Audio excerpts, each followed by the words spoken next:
For most of us, Brigham Young University, Hawaii is a place of diversity, acceptance, and understanding. Students come from across the globe, working, studying, and living together in harmony. This diversity is celebrated in regular cultural events, but one group has been left out of the festivities.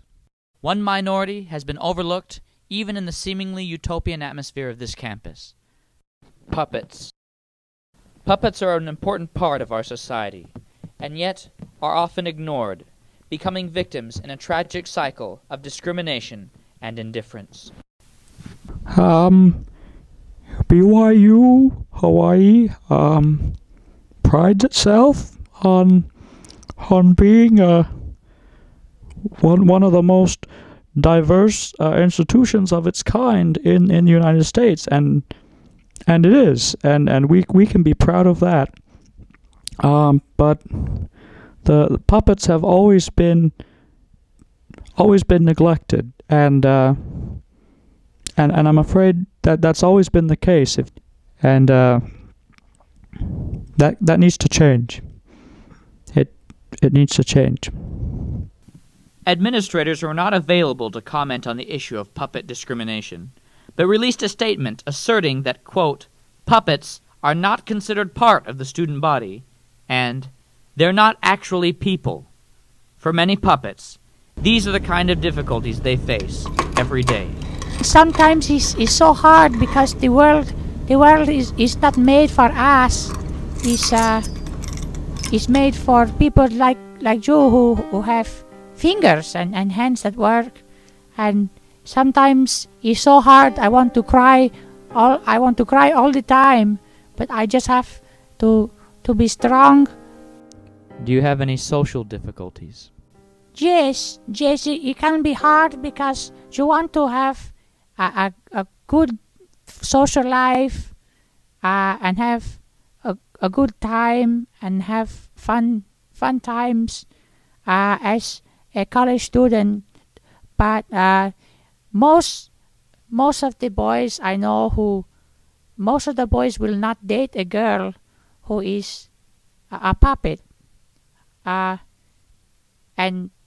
so it's hard, you know. I know a lot of guys who the guys I know who is a puppet is already married, so sometimes I feel left out of those kind of things.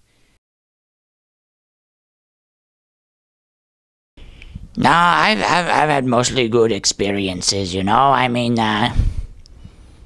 every once in a while people make, jokes about monkeys, and I'm not a monkey. I'm a chimpanzee puppet, but a chimpanzee is an ape, not a monkey.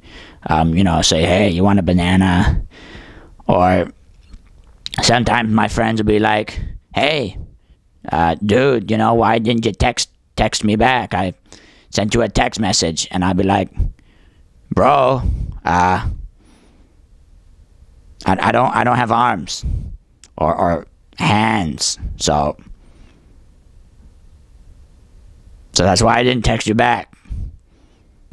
To make matters more complicated, divisions within the puppet community make lives difficult for puppets considered inferior.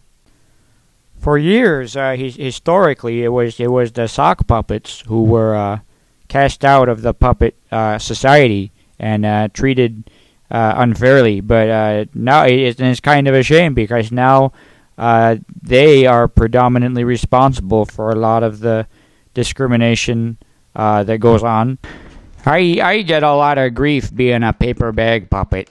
The cloth puppets will say hurtful things, and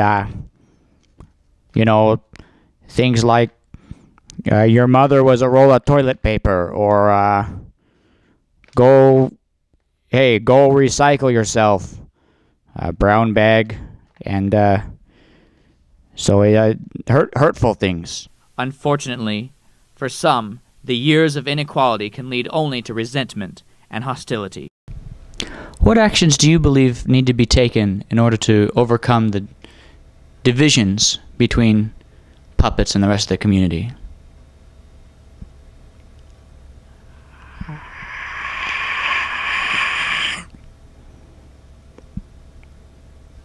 I'm sorry, I didn't... I'm going to bite you. Still others try to keep the lines of communication open and work towards a solution. Well, I think obviously the first thing that needs to be done is to raise awareness. You know, puppets are people too. That's the message we want to get out. And I think people, when they understand that, will behave differently. I hope. We want to be heard. We want to be understood. We're willing to work together towards those goals. For many puppets, the road to acceptance is a long one, but their message is a plea for inclusion and compassion. Just because I don't have a heart, you know, in the way that you do,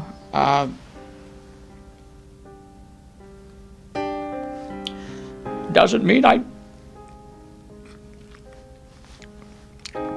don't have feelings. I'm sorry. Take your time. Just because my eyes are plastic and I don't have tear ducts, you know, like you, doesn't mean I'm not crying right now, you know?